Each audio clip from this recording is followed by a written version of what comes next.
हमारे हक अधिकार के लिए मरते दम तक लड़ते रहेंगे, लेकिन कभी किसी के सामने झुकेगा नहीं साला।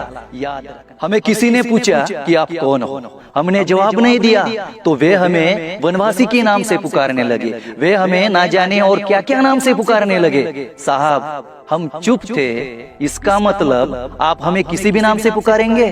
तो सुनो साहब, ना तो हम वनवासी है, ना तो जो कुछ आप कह रहे हैं ना वो है। हम इस देश के मूल निवासी है, इस देश के मालिक है। हाँ, हम आदिवासी है साहब। आदिवासी नाम सुन के थोड़ा अजीब सा फील हो रहा होगा साहब। आदिवासी नाम सुन के उड़ने वाले पंछी समझे क्या?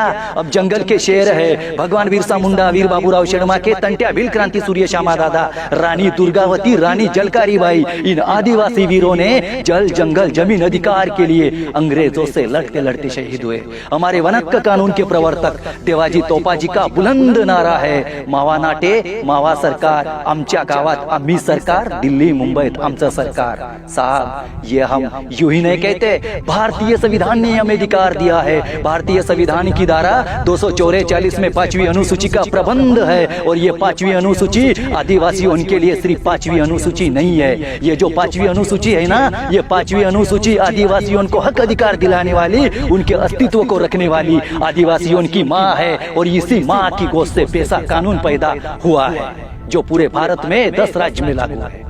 साहब बात समझ में आ रही है? उस जमाने में जब अंग्रेजी राज थी, जमींदारों की दलाली थी, उस वक्त हमारे इन आदिवासी वीरों ने हाथ में तलवार धनुष्य बाण लेकर लड़े थे।